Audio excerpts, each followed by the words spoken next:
Captain Dejo Kim stood on the bridge of the mining vessel New Busausen, watching the morning shift workers head down to the surface of Tiang River. The planet looked peaceful from orbit.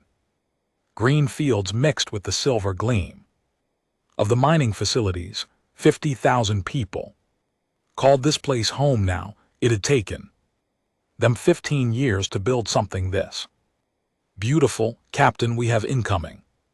Shipped on long-range sensors, said Communications Officer Hai-Jin Choi. She was young, maybe 25, fresh from the academy. This was her first deep space assignment. Deho walked over to her. Station. How many ships? 12. No, 15. They're big. Sir, much bigger than our cargo haulers. Any identification signals? Hai-Jin shook her head. Nothing on any channel. They're not responding to our standard greetings. Dejo felt something cold in his stomach. In 30 years of space work, he had never seen unknown ships this far out. The outer colonies were peaceful places. Pirates didn't come this far from the trade routes. Put me on, General. Calm, you're on, Captain. Unknown vessel. This is Captain Dejo Kim of the civilian mining ship New Busausen. You are approaching the Taeyang 4 colony system. Please identify yourselves and state your intentions. Silence down on the planet. Dr. Her So-Young Park was having a good morning. Her research station sat on a hill overlooking the main colony town. She studied the local plants and animals, looking for useful medicines. The work was slow but rewarding. Every week brought new discoveries. Her assistant Junho came running into the lab. Dr. Park, you need to see this. What is? It's ships, big ones coming in fast. So Young stepped outside. Even without a telescope she could see them now. Dark shapes against the blue sky, growing larger by the minute. They didn't look like human ships. Human ships were clean and bright. These were angular, aggressive looking. Back on the new bus, Dejo tried again. Unknown vessels, you are entering civilian space. Please respond. The ships were close enough now to see clearly. They were warships, no doubt about it. Massive guns pointed forward, armor that looked like it could stop anything, and they were heading straight for the planet. Sir Hai-Jin said, her voice shaking. They're powering weapons. Get me Admiral Lee at Earth Command emergency channel. Sir, it will take 20 minutes for the signal to reach Earth. Do it anyway. Dejo turned to the helm officer. Take us away from the planet. Best speed. The alien ships opened fire. The first blast hit the orbital mining platform. 500 workers were vaporized in an instant. The second blast took out the communication satellite. The third hit the New Busausen. Dejo found himself on the floor. Emergency lights flashed red. The smell of burning electronics filled the air. Report, hull breach on deck 7. We're losing atmosphere. The helm officer was bleeding from a cut on his forehead. Engines are down to 40%. Jin, did our message get out? Yes, sir. Right before they hit the satellite, the planet's surface, the real attack began. Beams of energy rained down from the sky. The main city of New Seoul disappeared in a flash of white light. The mining facilities melted like ice in summer. Dr. So-Young Park's research station exploded just as she was helping Janho reach the emergency shelter. The aliens were thorough. They didn't just attack the cities. They hunted down the farms, the small towns, even individual houses scattered across the continents. From space, it looked like someone was erasing humanity from the planet with careful, methodical strokes. The New Busausen limped away from the carnage. Half the crew was dead, the ship was. Barely holding together, but Hin kept. Transmitting. This is civilian vessel, New Busan. Taeyang of 4 is under attack, unknown. Alien force, 50,000 civilians there. All dead, they're all dead. 20 light. Years away, Admiral Jin Woo Lee sat in his office at Earth Command. He was reviewing supply reports when the emergency signal came through. The aide who brought him the message was white as a sheet. Sir, you need to hear this. Recording played. Hijin and LT Unk and GTS voice. Broken and desperate, Taeyang Fu is under attack. Unknown alien force. They came without warning, no demands, no communication. They just started killing everyone. Jin Woo had served in the fleet for 40 years. He had been a young lieutenant during the last real war, back when humans fought each other over resources. That was before they learned to work together, before they became peaceful. Confirm this, he said. We've lost contact with 3 more colonies. Sir, Hanu Station, New Mokpo Katsiam. Research base. Same pattern, no warning. Total destruction. Jin Woo stood up. Slowly, he walked to his window and looked out at the earth, blue skies, white clouds, green continents. Peaceful. Sir, what are your orders? Jin Woo turned back to his aide. The young man looked scared. Good, he should be scared. Everyone should be scared now. Signal the Defense Council, emergency session. Tell them we have a code black situation. Sir, we haven't had a code black in 50 years. I know. Jin Woo walked to his safe and entered a code he had memorized decades ago but never used.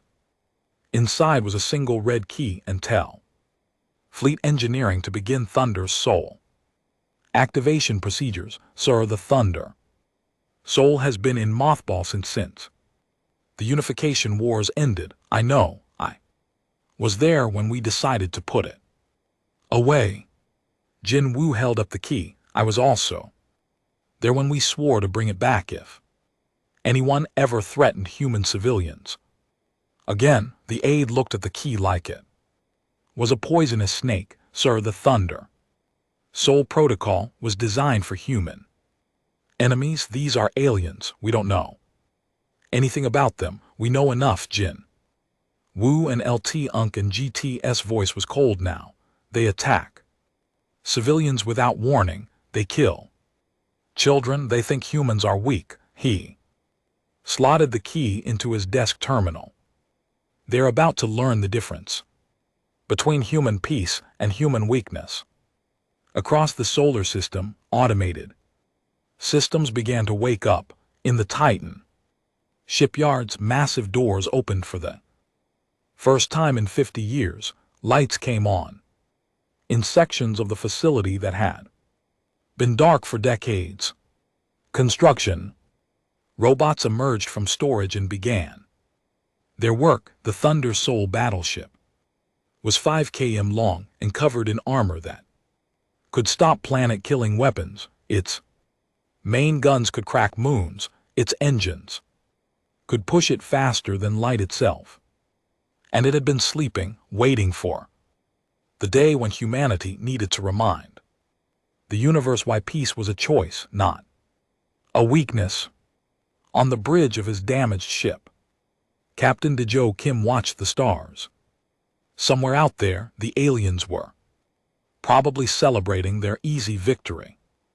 They had killed 50,000 humans and met no resistance. They probably thought Earth would surrender when they heard the news. Captain Yajin said, I'm getting a signal from Earth Command. Put it through. Admiral Lee's face appeared on the screen. He looked older than Dejo. Remembered, tired, but his eyes were hard as steel. Captain Kim, this is Admiral Lee. We received your transmission. I want you to know that we Will not forget what happened to Taengir. We will not forget Dr. Park.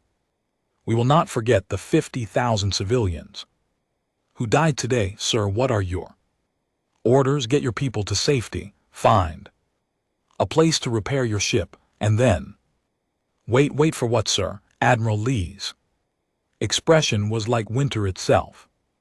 Wait for the Thunder Soul. The signal ended in the darkness of space. The damaged New Busan continued its slow journey away from the dead world.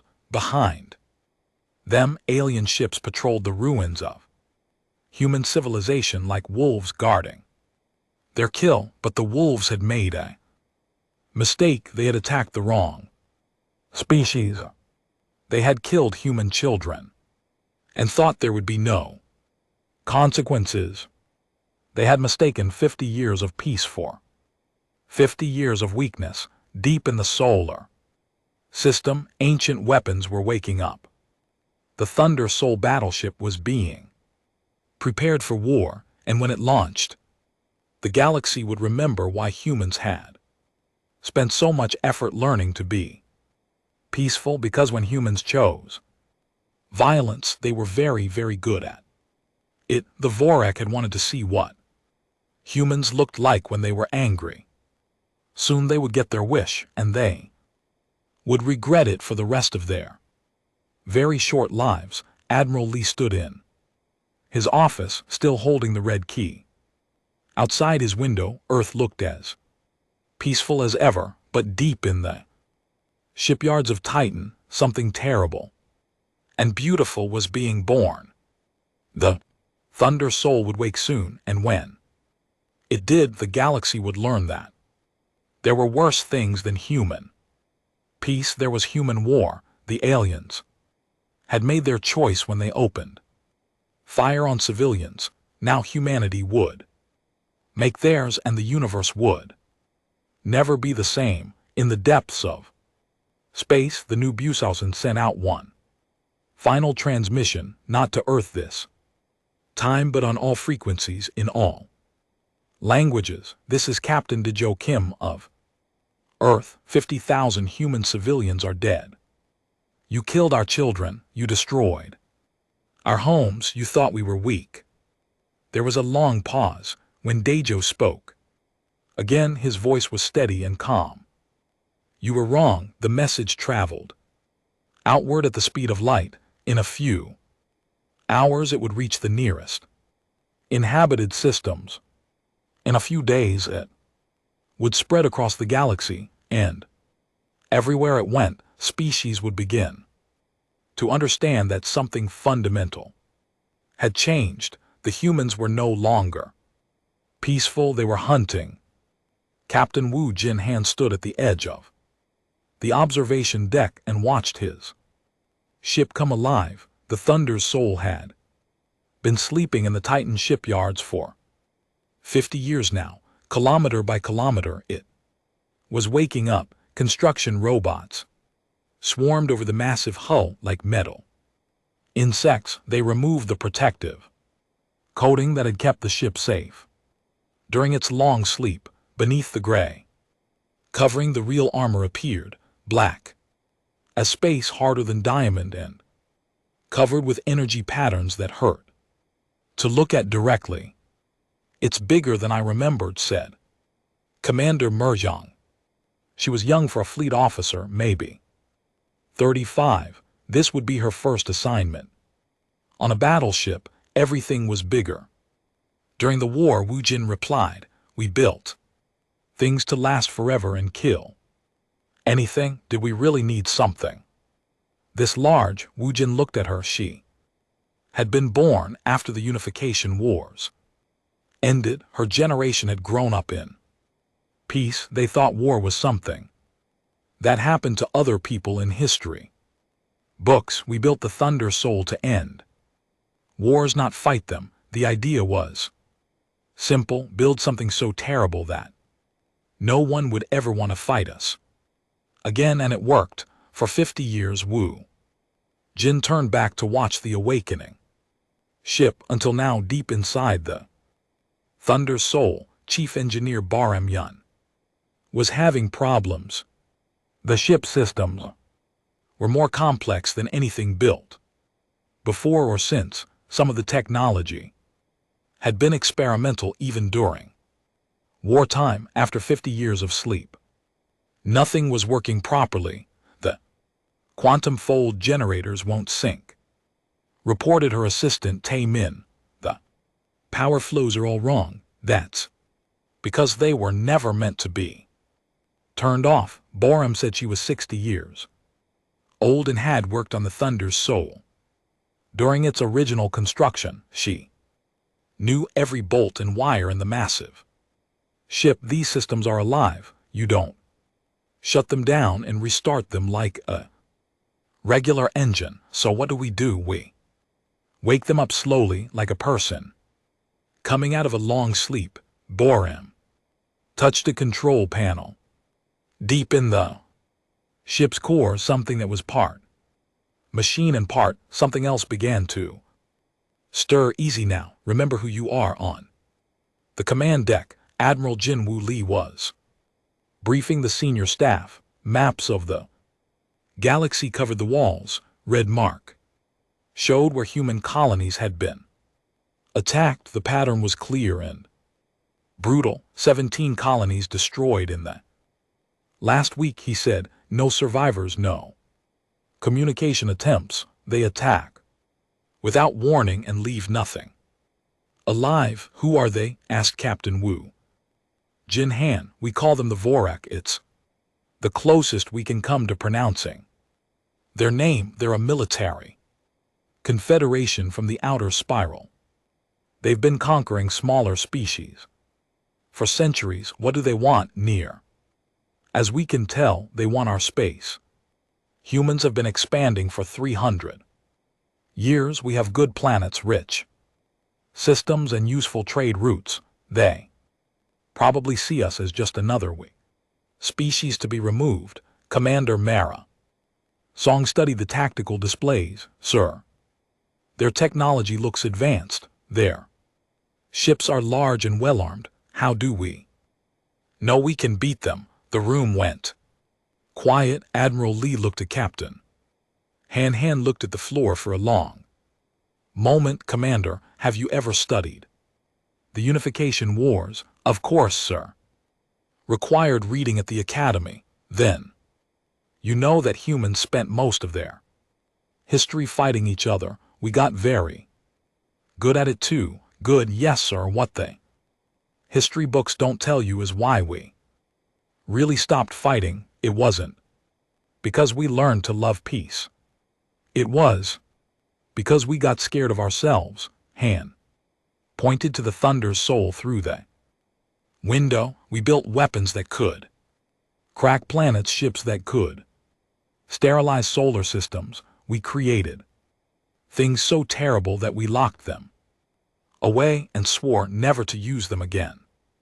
But sir, those were for fighting other humans. These are aliens. Commander, the Thunder's Soul wasn't designed to fight humans. It was designed to kill everything. Borum finally got the main power systems online. 6 hours later, the Thunders came on section by section. 5 km of corridors, thousands of rooms, and weapons bays large enough to hold entire cruisers. The ship was a city that moved between the stars, power at 60% and rising. She reported to the bridge.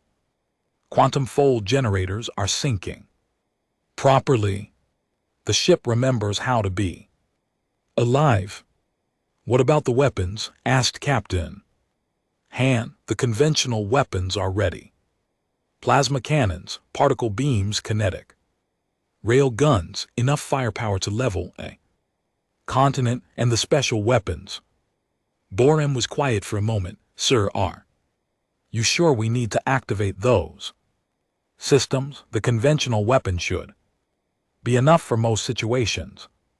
Chief, these aliens just killed 50,000 civilians, including children. I want every weapon on this ship ready to fire. Yes, sir, but Captain, some of these weapons, they're not meant for normal Warfare, the Storm Protocol alone could. I know what it could do. I was there. When we tested it, activate everything. The Thunder Soul's crew was coming. Together slowly, most of them were young. Officers who had never seen combat. They had trained for war in simulators and classrooms, but they had never faced an enemy that wanted to kill them. Lieutenant Yajin Lim was the new gunnery officer. She was 28 years old and had graduated first in her class.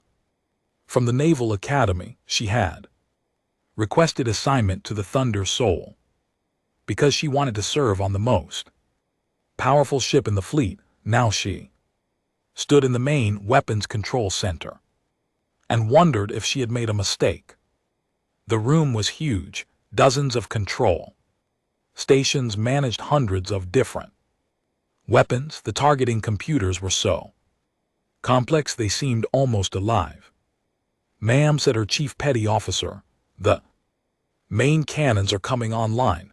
Ijin looked at the displays. The Thunder's Soul carried 12 main guns, each one larger than most ships.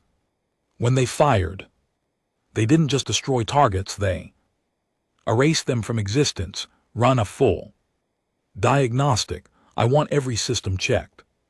Twice. Yes, ma'am. But ma'am, why do we need so much firepower? The aliens have big ships, but nothing like this. Because, Chief, we're not just going to beat them, we're going to make sure they never want to fight humans again. Intelligence officer Kaungu Nam was studying the enemy, the surviving crews from the attacked colonies had provided some information about the Vorak ships and tactics. It wasn't much, but it was a start. They're fast and well coordinated, he reported to Captain Han. Their weapons are energy-based, probably plasma or particle beams. Their armor is thick but not exotic, standard military protection. Numbers: we estimate about 200 ships in their main fleet, maybe 300 total across all their forces. Crew complement unknown. Their ships are large, so probably several thousand beings per vessel. Captain Han studied the data. 200 ships was a large force by human standards. During peacetime, the Earth fleet had maybe 50 active warships, but the Thunder Soul had been built to fight entire fleets by itself. What about their tactics? Simple and direct. They jump into a system, destroy everything quickly, and move on. No complex strategies. They seem to rely on overwhelming firepower and shock. That suggests they haven't fought anyone who could fight back effectively. Exactly, sir. They're used to easy victory. The Thunder Soul's first test came sooner than expected. A Vortek patrol fleet was detected near the ruins of Taeyang for 3 ships smaller than the main battle units, but still dangerous. This is perfect, Captain Han said. We can test our systems without committing to a major battle. The Thunder's Soul jumped to the edge of the Taeyang system. The massive ship appeared out of nowhere, its black hole nearly invisible against the stars. The only lights came from the bridge and the glowing energy patterns that ran along the armor. The Vorak ships detected them immediately. They turned to attack, probably thinking they were facing another human civilian vessel. Sir, they're charging weapons, reported Yajin Lim. Range to targets 50,000 km and closing. Fire 1 main cannon. Minimum power. The Thunder's Soul's forward gun spoke once. A beam of pure energy crossed the distance between the ships in microsecons. It struck the lead Vortak vessel dead center. The alien ship didn't explode. It didn't burn. It simply ceased to exist. Where There had been a kilometer of armor and weapons, now there was empty space. "What the hell?" whispered Commander Song. The other two Vorex ships stopped their attack. They turned and fled at maximum speed. "Sir," said Yajin, "should I engage the fleeing vessels?" Captain Han watched the aliens run.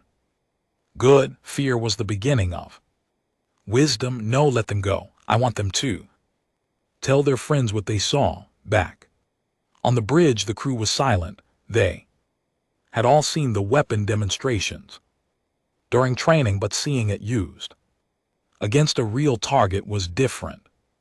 The Thunder Soul's main cannon didn't just destroy ships, it removed them from reality. Chief Engineer Captain Han said into his comm, "What's our status?"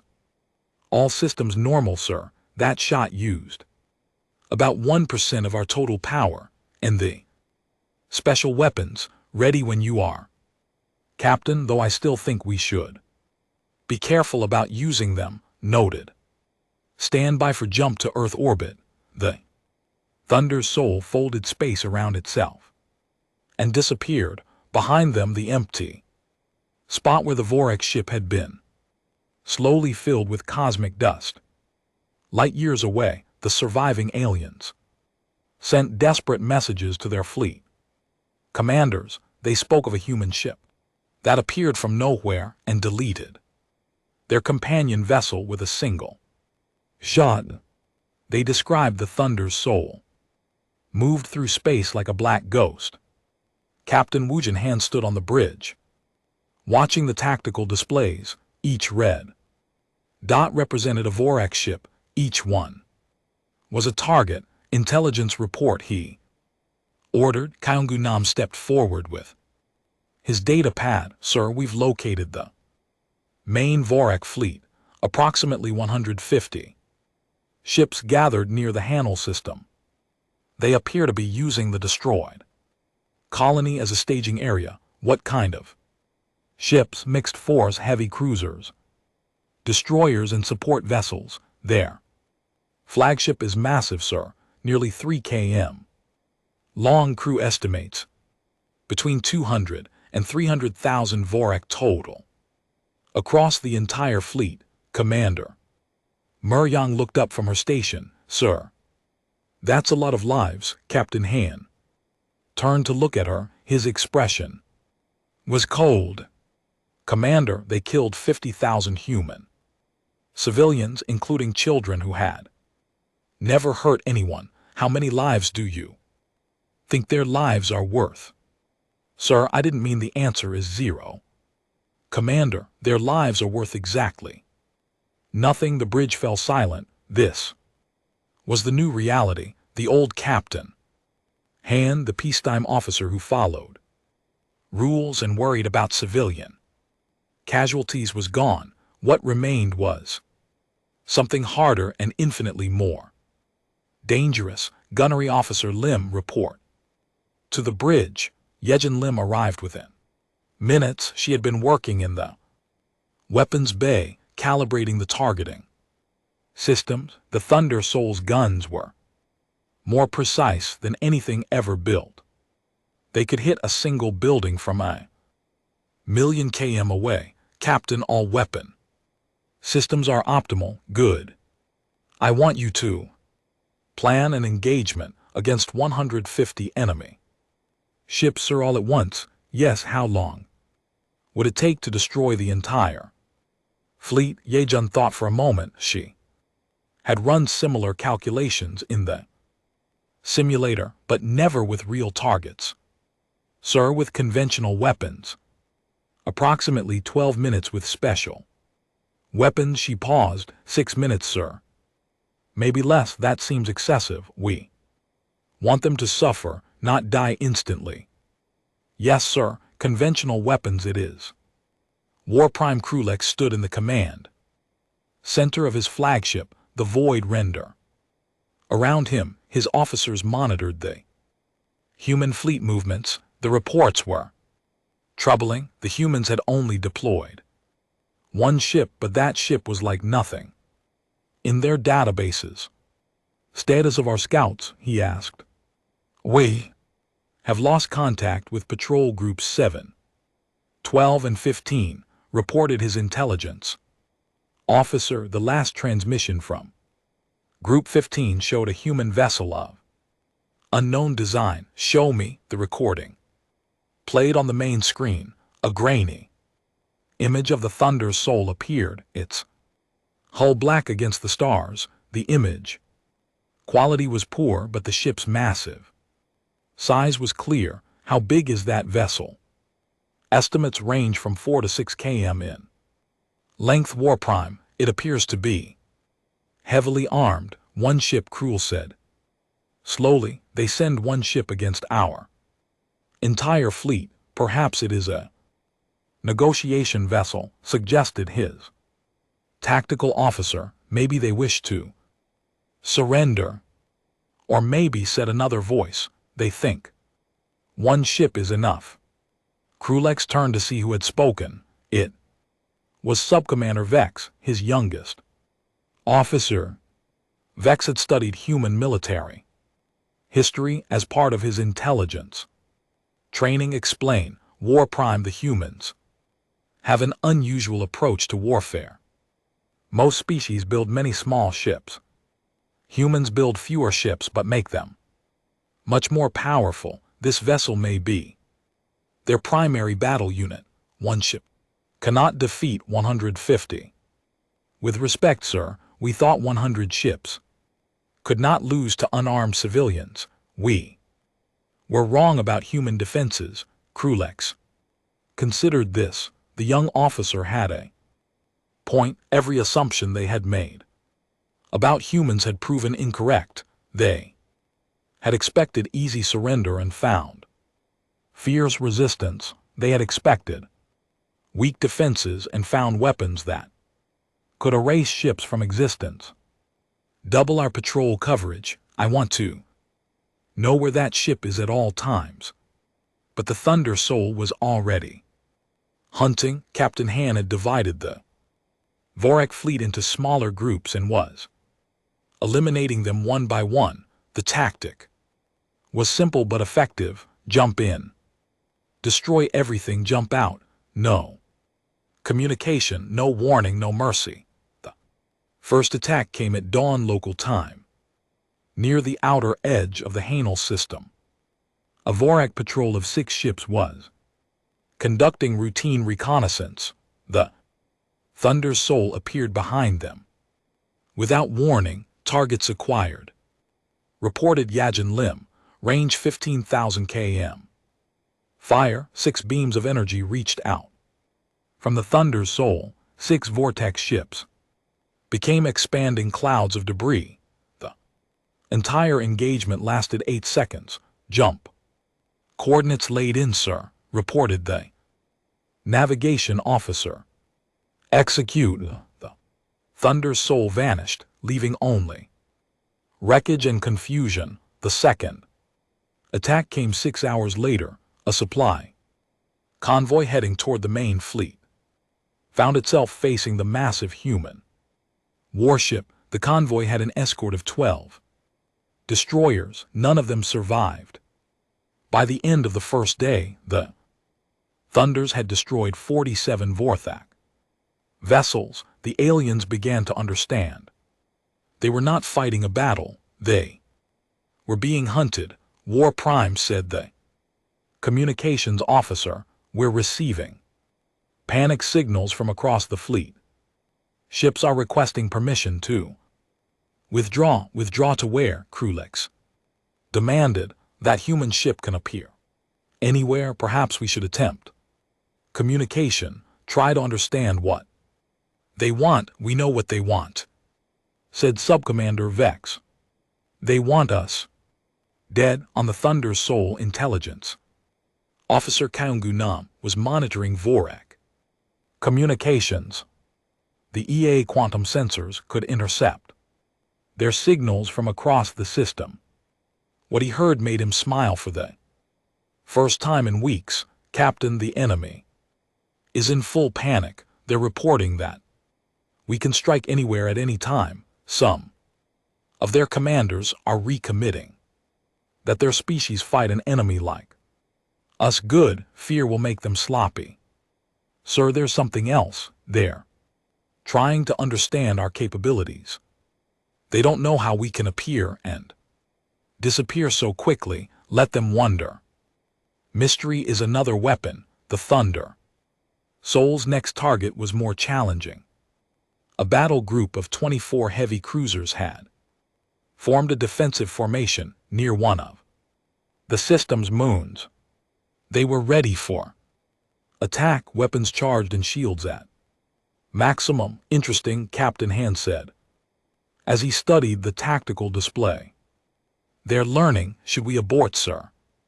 Asked Commander Song. No, but we'll try something different. Han turned to his gunnery officer. Lieutenant Lim, I want you to target their engines only. Disable them, don't destroy them, sir. I want them alive for a while. Let them think about what's coming. The thunders. Sol appeared directly above the Vorak formation. The aliens opened fire. Immediately, dozens of energy beams struck the human ship's shields. The thunder Sol barely noticed. Yajin Lim fired with surgical precision. 24 precise shots disabled 24 ships. The Vorak vessels tumbled helplessly, their engines destroyed but their life support intact. Now what, sir? She asked. Now we wait 5 minutes. Let them call for help. Let them realize no help is coming. Captain Han opened a communication channel to the disabled ships. He had never spoken to Vorak before, but their translation software was excellent. Vorthak vessels, this is Captain Wu Jin Han of the Earth vessel Thunder Sol. You have 5 minutes to send messages to your families. Tell them you died because your leaders chose to murder human children. The channel closed on the disabled ships. Panic spread. Some Vorak tried to repair their engines. Others sent desperate messages to their home worlds. A few simply waited for death. After exactly 5 minutes, the thunder Sol fired again. This time it did not aim to disable. War Prime Krulex watched his fleet disappear ship by ship. The humans were not just defeating his forces, they were playing with them. The psychological effect was devastating. His crew jumped at shadows. Officers questioned every order. How many ships have we lost? He asked. 73 confirmed. Destroyed. War Prime. Another 12 disabled and presumed lost. In how much time? 36 hours. Sir, Krulex sat down heavily in his command chair. At this rate his entire fleet would be gone within a week, and they had not managed to inflict a single casualty on the human ship. Sir, we're receiving a priority transmission from the Confederacy Council. Put it through. The face of Supreme War Leader Thrax appeared on the screen. Thrax was old, scarred, and had conquered a dozen species. He had never lost a battle. Krulex, explain your situation. Supreme Leader, we are facing unexpected resistance. The humans have deployed a weapon platform of unprecedented capability. One ship. Krulex, you are telling me that one ship is defeating our entire invasion fleet? Yes, sir. Their technology is far beyond our estimates. Threx was silent for a long moment. How is this possible? Our intelligence indicated that humans were weak, peaceful. They showed no resistance to our initial attacks. I believe, sir, that we misunderstood the nature of human peace. They were not weak. They were choosing not to fight. Now they have chosen differently. Recommendations. Krulex looked around his command center. His officers were watching, waiting to see if their leader could find a way out of the trap they had walked into. Sir, I recommend immediate withdrawal. This species is more dangerous than we anticipated. Unacceptable. The Confederacy has never retreated from inferior beings. You will destroy this human ship and continue the invasion as planned, sir, with respect. That may not be possible. Make it possible, War Prime, or find someone who can. The Storm Protocol was humanity's most terrible secret. Chief Engineer Bor Ram Yun remembered the day they had tested it 20 years before the wars ended. They had chosen an empty system, nothing but a dead star and floating rocks. When the test was finished, even the rocks were gone. Captain, she said over the intercom, Storm Protocol is ready, but sir, once we activate this, there's no going back. The energy signature will be visible from halfway across the galaxy. Captain Wu Jinhan stood on the bridge of the Thunder Soul, watching the Vorak fleet assemble in defensive formation. 78 ships arranged in a perfect sphere around their flagship. They thought numbers would save them. Chief, how many people are on those ships? Approximately 150,000, sir. And how many humans did they kill? 50,000 confirmed dead across 17 colonies, sir. Then we're still being generous. Activate the Storm Protocol. The Thunder Soul began to change. Energy patterns that had been dim now blazed with white light. The ship's hull started to vibrate as systems that had slept for decades came online. In the weapon bay, devices that bent space and time prepared for activation. Gunnery Officer Yain Lim watched her displays with growing concern. The power readings were beyond anything she had trained for. Sir, the weapon systems are drawing power directly from the main reactors. If something goes wrong, nothing will go wrong, Lieutenant. The Storm Protocol has been tested. Yes, sir, but sir, what exactly does it do?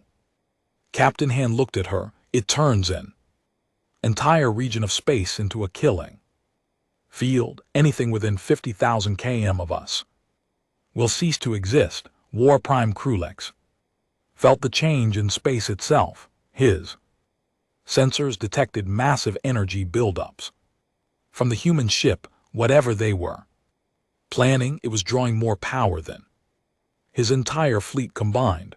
Analysis, he demanded. Unknown. War Prime, our computers cannot classify the energy signature. It's unlike anything in our databases. Recommendations: immediate withdrawal.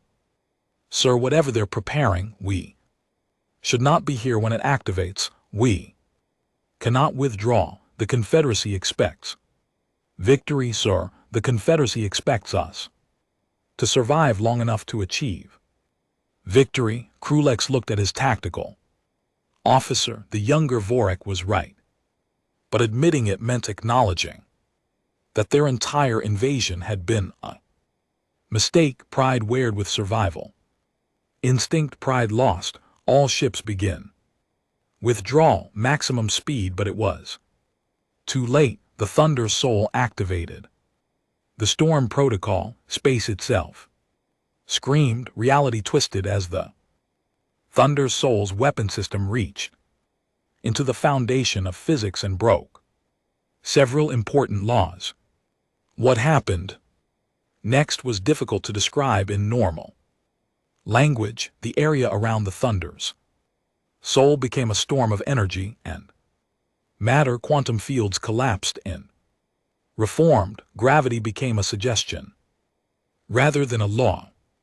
Time moved differently in different places, and everything else in that region of space simply stopped existing. The vortex ships didn't explode. They didn't burn. They didn't even have time to send distress signals. One moment They were there the next moment. They were not.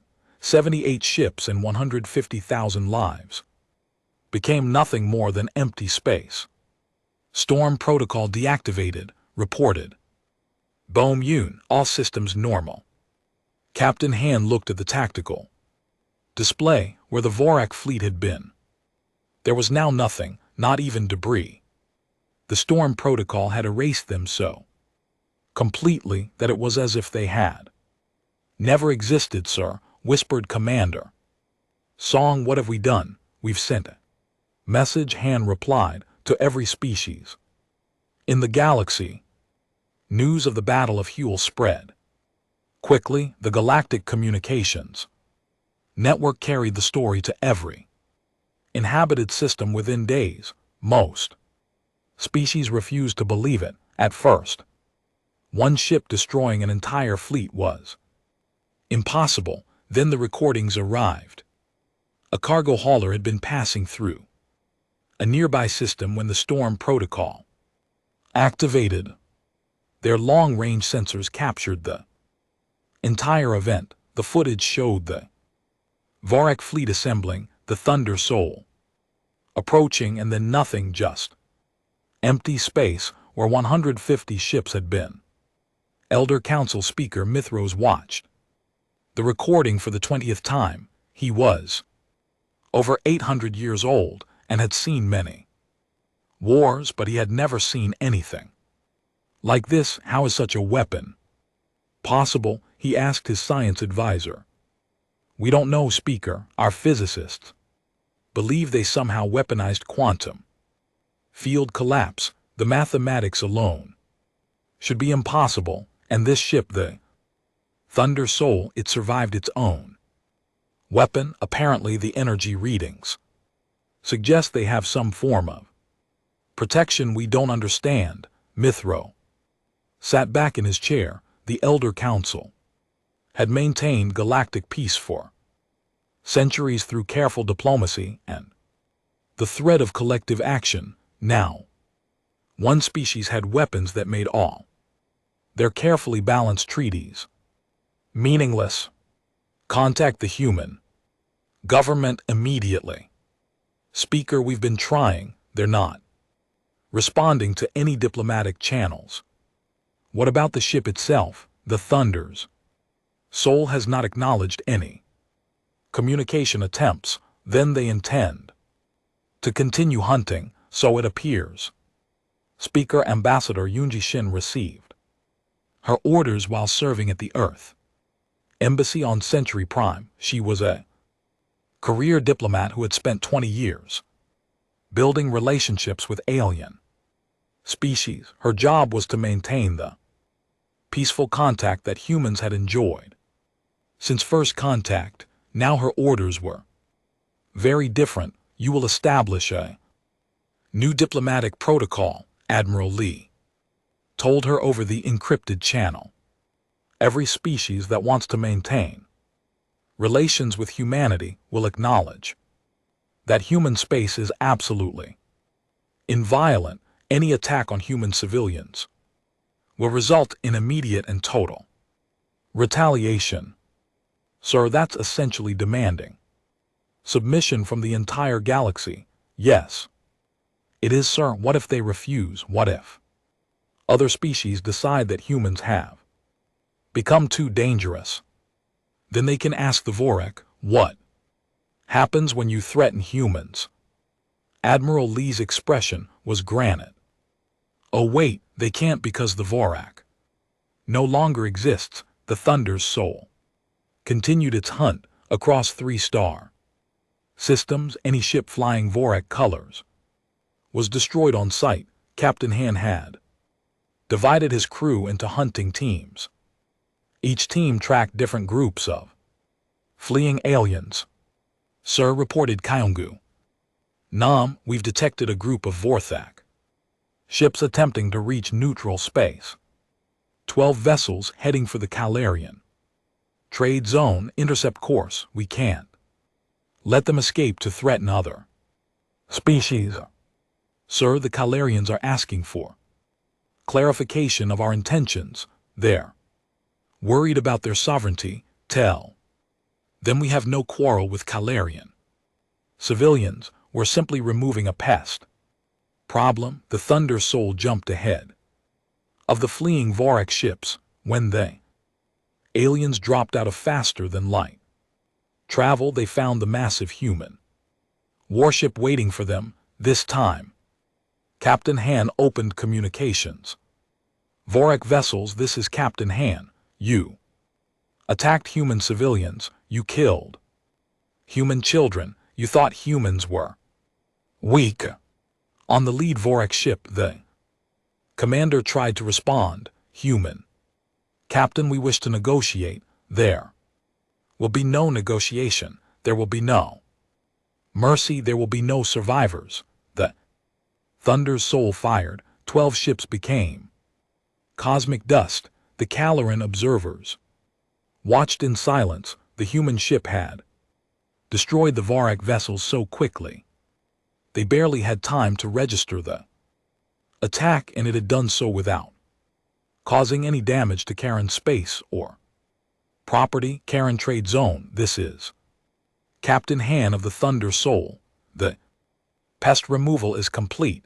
You may resume normal operations. The humans departed as quickly as they had arrived. Behind them, the Calarians began to understand that the balance of power in the galaxy had shifted permanently across known space. Governments held emergency sessions.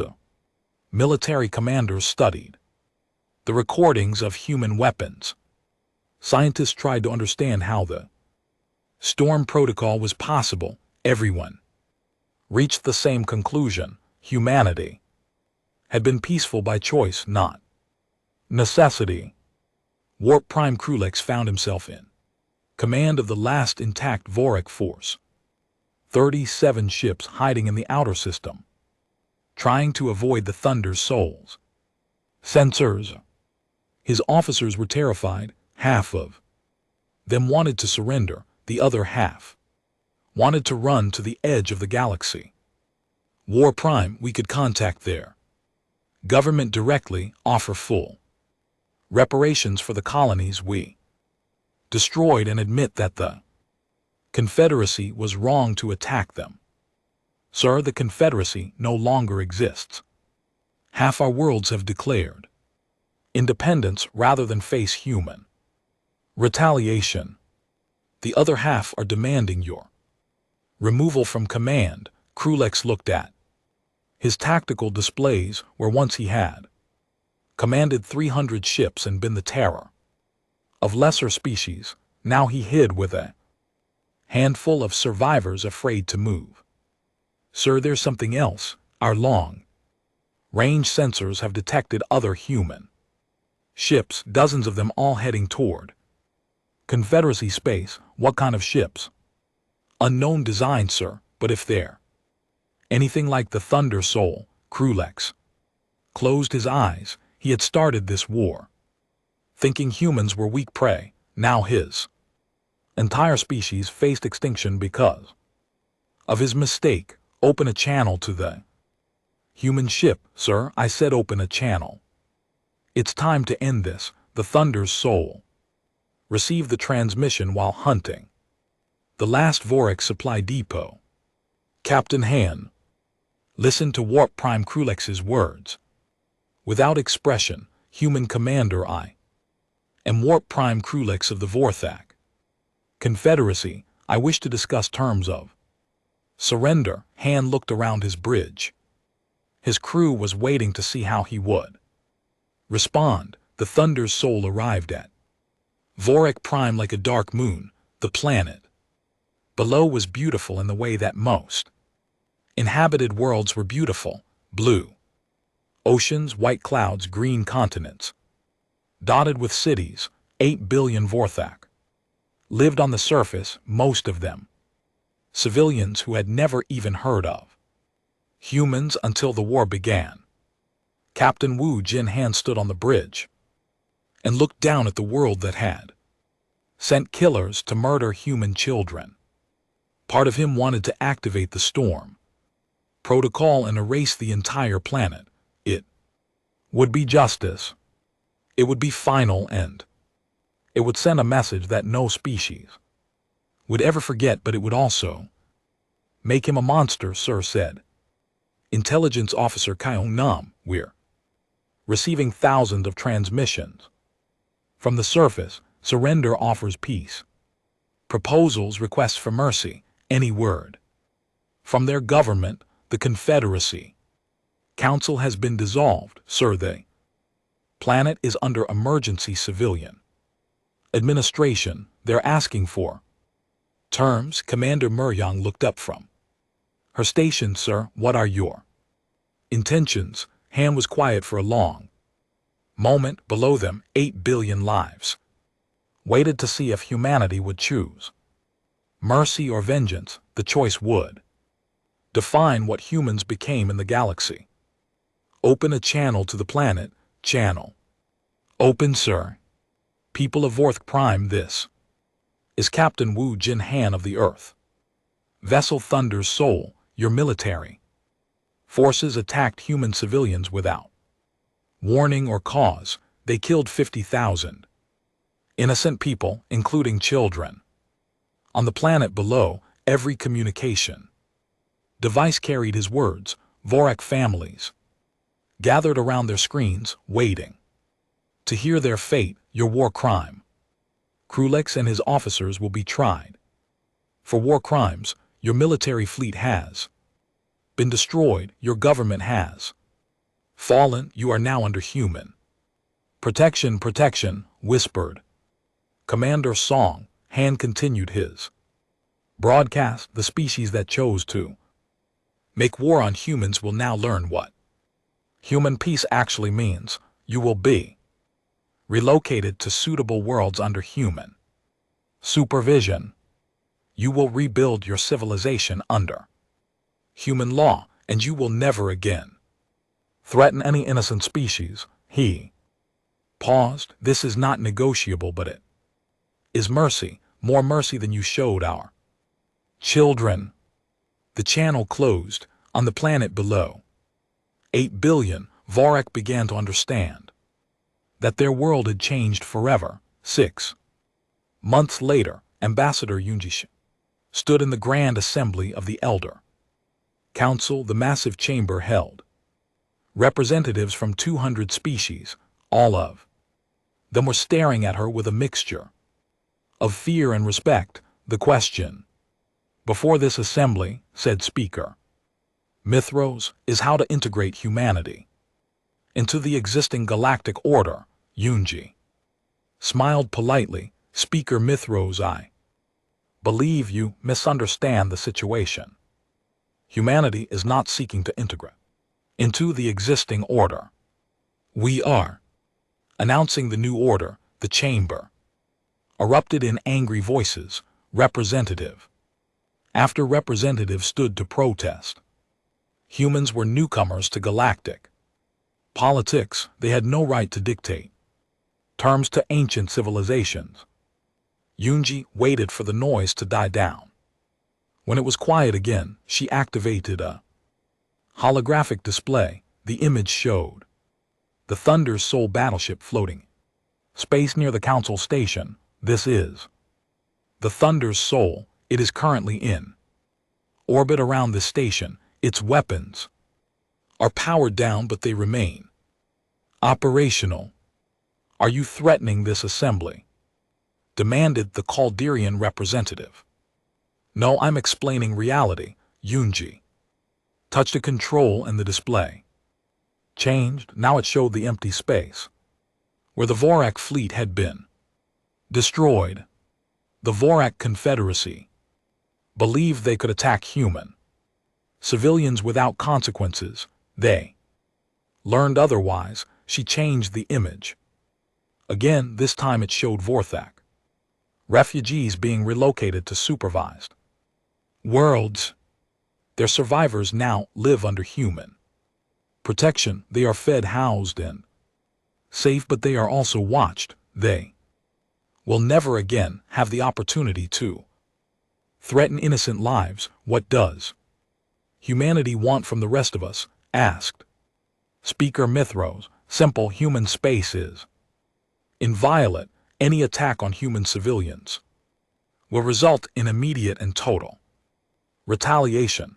In exchange, humanity will respect the sovereignty of all peaceful species, and if we refuse these terms— Yunji looked around the chamber. Then you can ask the Vorthak what refusal means. Oh wait, you can't.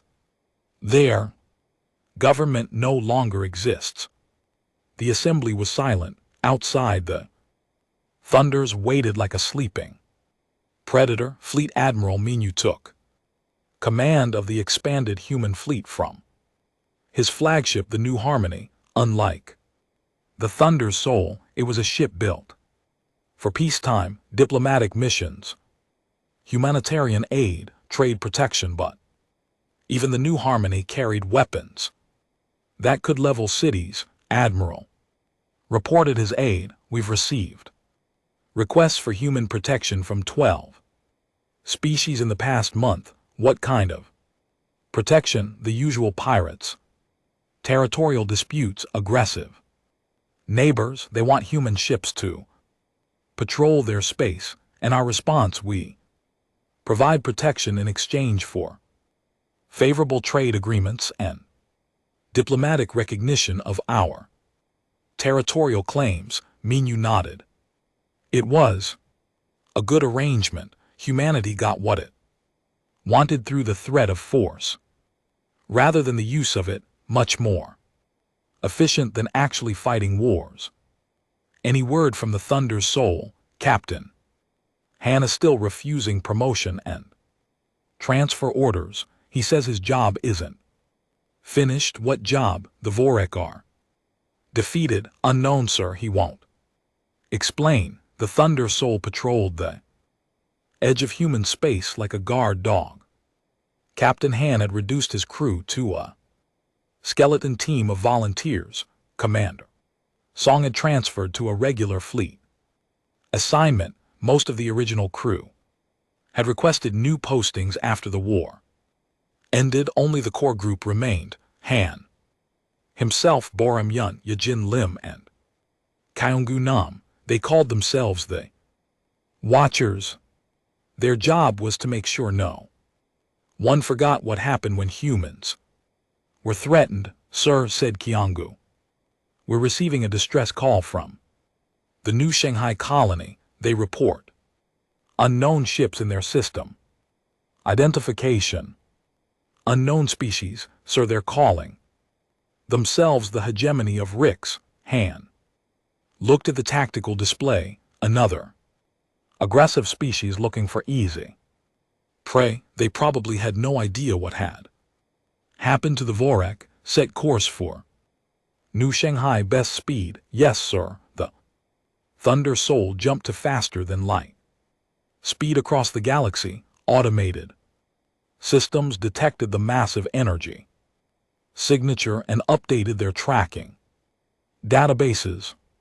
Governments that monitored human fleet movements noted the Thunder's Soul's destination and began preparing formal statements of non-involvement.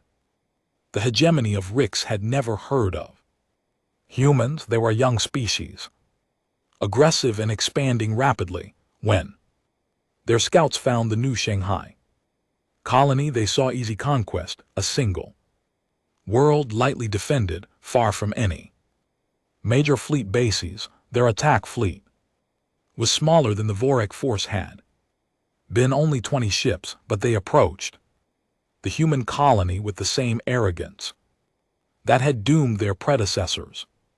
Human settlement. This is fleet Commander Zix of the hegemony of Rix. You will surrender your world immediately or face destruction. The colonial governor Park Seung Min had been warned about the approaching alien fleet. He also knew about the Thunder Soul. His response was calm and confident.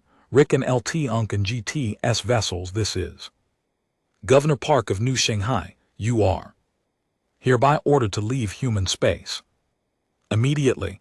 This is your only warning. Commander Zix laughed. Human, you are in no position to give orders. Surrender.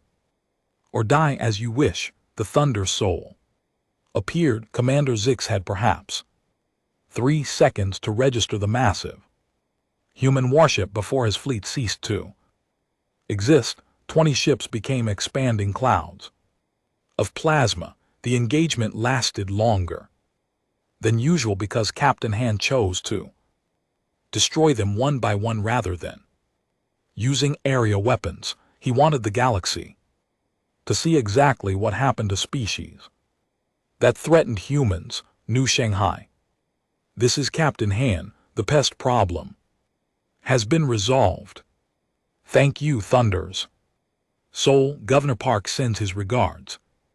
The Thunder's Soul vanished back into faster than light travel. Behind it 20 expanding debris clouds marked another species had learned the lesson. Too late. News of the Rex fleet destruction spread even faster than the Vorik incident had. This time there was no disbelief. The pattern was clear. Humans had moved beyond peace into something else entirely. Species that had been planning their own expansion into human space quietly canceled those plans. Trade routes that had been encroaching on human territory were rerouted. Governments that had been ignoring human diplomatic messages suddenly became very responsive. Dr. Hana Kim worked at the Galactic Studies Institute on Earth. Her job was to monitor alien reactions to human policies. The data she collected painted a clear picture. Admiral Lee, sir, I think you should see this report. Jin Woo. Lee took the data pad and read through Dr. Kim's findings. Charts showed alien fleet movements, trade patterns, and diplomatic communications. Everything pointed to the same conclusion. They're afraid of us. Yes, sir, not just wary or respectful, actually afraid. Several species have relocated their home fleets specifically to avoid human patrol routes. The Zarian Empire canceled a century-old expansion plan because it would bring them within 50 light years of human space. Good. Fear will keep them honest.